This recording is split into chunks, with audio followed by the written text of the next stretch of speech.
आज हम चतुर्थदश पाठ आर्यभट्ट का अभ्यास कार्य करेंगे। यहाँ पर देखिए आपका एक पदेन उत्तरत है, आपको वन वर्ड में ही आंसर लिखना है। सूर्य कस्याम दिशायाम उदेति, सूर्य किस दिशा में उदय होता है? तो सूर्य किस दिशा में? पूर्व दिशा में उदय होता है, तो पूर्व दिशायाम। आर्यभट्ट से वेधशाला कुत्र आसीत्, आर्यभट्ट की प्रयोगशाला कहाँ थी? तो आर्यभट्ट की प्रयोगशाला कहाँ थी? पाटलिपुत्र में, तो पाटलिपुत्र हो गया है। महान गणितज्ञ ज्योतिर्विच कः अस्ति, महान गणितज्ञ ज्योतिषी कौन है? तो आर्यभट्ट है, आर्यभट्ट हुआ है। आर्यभट्टेन कः ग्रंथ रचितः, आर्यभट्ट ने कौन से ग्रंथ की रचना की? तो आर्यभट्टियम। अस्माकं प्रथमोपग्रहस्य नाम किम अस्ति, हमारे पहले उपग्रह का नाम क्या है?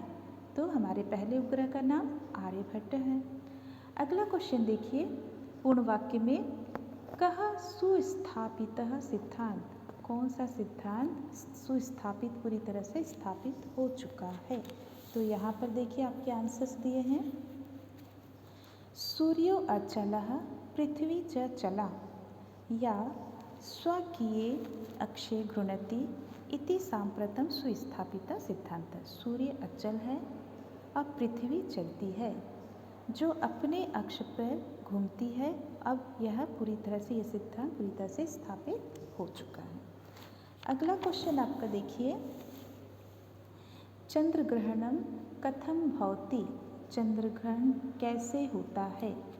तो इसका आंसर देखिए यहाँ पर दिया है, यहाँ देखिए आपका आंसर, यदा पृथ्व्याः छायापातेन चंद्रस्य प्रकाशः अवरुध्यते तदा चंद्रग्रहणं भवति, जब पृथ्वी की छाया पड़ने से चंद्र का प्रकाश रुक जाता है तब चंद्रग्रहण होता है। उसी प्रकार अगला क्वेश्चन आपका देखिए, सूर्य ग्रहणम कथम दृश्यते, सूर्य ग्रहण कैसे दिखाई देता है? ये भी उसी के नीचे ही आंसर लिखा हुआ है।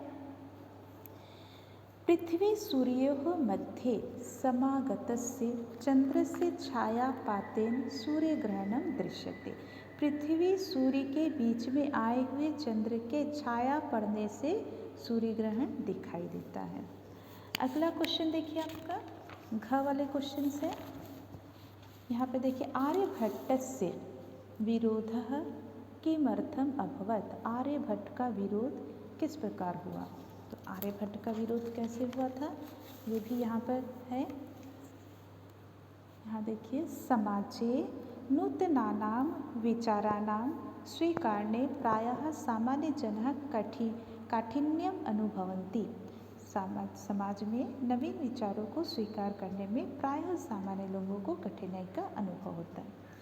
भारतीय ज्योतिष शास्त्रे तथ्यो आर्यभट्टस्यापि विरोधः अभवत्, भारतीय ज्योतिष शास्त्र में वैसे ही आर्यभट्ट का भी विरोध हुआ।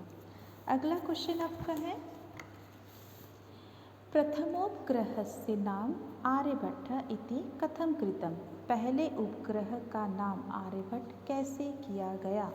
तो इसके आंसर्स देखिए आपके यहाँ पर दिया है, आधुनिक वैज्ञानिक है तस्मिन् तस्य च सिद्धान्ते समादारः प्रकटितः, अस्मादेव कारणात् अस्माकं प्रथमोपग्रहस्य नाम आर्यभट्टस्य इति कृतम्। तो आधुनिक वैज्ञानिकों में और उनके सिद्धांतों का आदर प्रकट किया गया, वैसे ही उसी कारण से ही हमारे पहले उपग्रह का नाम आर्यभट्ट किया गया। इसके बाद आपका अगला क्वेश्चन है, प्रश्न निर्माण है। रेखांकित पदानि आधृत्य प्रश्न निर्माणम कुरुत, रेखांकित पदों के आधार पर प्रश्नों का निर्माण करना है। सूर्य पश्चिमायाम दिशायाम अस्तम गच्छति, सूर्य पश्चिम दिशा में अस्त हो जाता है ना? तो दिशायाम, दिशा आपका क्या है? स्त्रीलिंग है ना? ये इसकी विशेषता है ना, तो ये भी उसी के अनुसार चलेगा, पश्चिमायाम हो गया। तो यहाँ पर स्त्रीलिंग का सप्तमी है, इसलिए कस्याम हो गया है। उसी प्रकार पृथ्वी स्थिरा वर्तते, पृथ्वी स्थिर है, इति परंपरा प्रचलिता रूढ़ी, परंपरा आपका स्त्रीलिंग है, तृतीया विभक्ति है, तो कया आ गया है। ठीक है, यानी पृथ्वी स्थिर है, यह परंपरा जो है वो प्रचलित जो रूढ़ी है। आर्यभट्ट से योगदान गणित जो यहाँ पर गणित ज्योतिषा है, आ की मात्रा करेंगे हम, संबंध वर्तते, तो गणित ज्योतिषा है मतलब यहाँ तृतीया है, ठीक है, पुल्लिंग है इसलिए केन हो गया है। समाजे नूतन विचाराणां स्वीकरणे प्रायः सामान्यजनाः काठिन्यम् अनुभवन्ति। सामान्य जनाः प्रथमा विभक्ति बहुवचन है पुल्लिंग का, तो के हो गया। पृथ्वी सूर्योः मध्ये चंद्रस्य छायापातेन सूर्यग्रहणं भवति। पृथ्वी सूर्ययोः, ठीक है, ये आपका षष्ठी विभक्ति है, ठीक, लेकिन क्या है, द्विवचन है, पुल्लिंग का है ना, द्विवचन है, तो कस्य कयोः के शाम है ना, तो आपके द्विवचन के कारण कयोः हो गया है। अगला आपका देखिए, मंजूषातः पदानि चित्वा रिक्त स्थानानि पूरयेत्। आपको मंजूषा से पदों को चुन के रिक्त स्थान की पूर्ति करनी है। सूर्यः पूर्व दिशायाम उदेति पश्चिम दिशायाम च डैश गच्छति। सूर्य जो है पूर्व दिशा में उदय होता है और पश्चिम दिशा में अस्त होता है, तो अस्तम हो गया है। सूर्य अचल, सूर्य अचल है और पृथ्वी चल है, तो चला हो गया। डैश स्वकीय अक्षे घृणति, जो पृथ्वी है अपने अक्ष पे घूमती है, तो पृथ्वी हो गया। यदा पृथ्व्याः छायापातेन चंद्र से प्रकाश अवरुध्यते, जब पृथ्वी की छाया पड़ने से चंद्र का प्रकाश रुक जाता है, तब चंद्र ग्रहण होता है, तब, तो तदा हो गया। नौकायाम उपविष्टः मानवः डैश स्थिराम अनुभवति। नौका में बैठा हुआ मनुष्य नौका को स्थिर समझता है, तो नौकाम हो गया है। अगला आपका देखिए, यहाँ पर आपका संधि विच्छेद दिया है। संधि विच्छेदम कुरुत, संधि विच्छेद करना है। ग्रंथो अयम, ओ की मात्रा विसर्ग में कन्वर्ट हो गया और अवग्रह अ बन गया है ना, ग्रंथ अयम।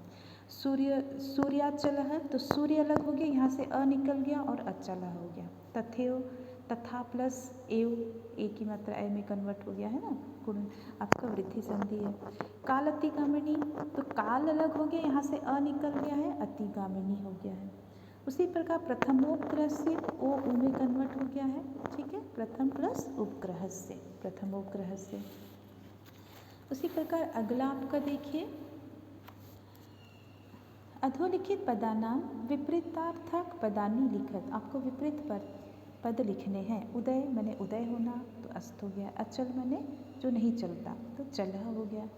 अंधकार माने अंधेरा, तो प्रकाशः हो गया है। स्थिर माने स्थिर होना, तो अस्थिर हो गया। समादार माने आदर प्रकट करना, तो अनादर मतलब निरादर करना। आकर्षण से यहाँ पर षष्ठी है ना, इसलिए धरा का भी, धरती का भी षष्ठी लग गया, धराया हो गया, ठीक है। अगला देखिए आपका, अधोलिखिता नाम समानार्थक पदानी पाठात् चित्वा लिखत। आपको नीचे दिए गए समानार्थक पद को पाठ से चुनना है। संसारे, संसारे का लोके हो जाएगा। इदानीम माने अब होता है, ये आपका अव्यय है। उसी प्रकार सांप्रतम, ये भी अव्यय है, अब होता है। वसुधरा माने पृथ्वी होता है, तो पृथ्वी हो गया। समीपम माने पास में, तो निक्षा का मतलब भी क्या होता है, पास। गणनम माने आकलन करना, गणना करना, तो आकलनम हो गया है। राक्षसो, राक्षस, तो दानवो हो गया। अगला आपका देखिए, अधोलिखितानि पदानि आधृत्य वाक्यानि रचयत। आपको नीचे दिखे गए पदों के आधार पर वाक्यों की रचना करनी है। सांप्रतम माने अब, सांप्रतम पठनीयम, अब पढ़ना चाहिए। निक्षा माने पास। ग्रामम निक्षा नदी बहती, ग्राम के निकट नदी बहती है। परितः माने चारों तरफ। गृहम परितः वृक्षा सन्ति, घर के चारों तरफ वृक्ष है। उपविष्ट माने बैठना। सह उपविष्ट आसीत, वह बैठा है, बैठा था। कर्मभूमि है माने जो कर्मभूमि तो कर्म क्षेत्र होता है, तो आर्यभट्ट से कर्मभूमि पाटलिपुत्र आसीत। आर्यभट्ट की जो कर्मभूमि थी वो पाटलिपुत्र थी। वैज्ञानिक का मतलब तो वैज्ञानिक होता है। आर्यभट्ट वैज्ञानिक आसीत, आर्यभट्ट वैज्ञानिक थे।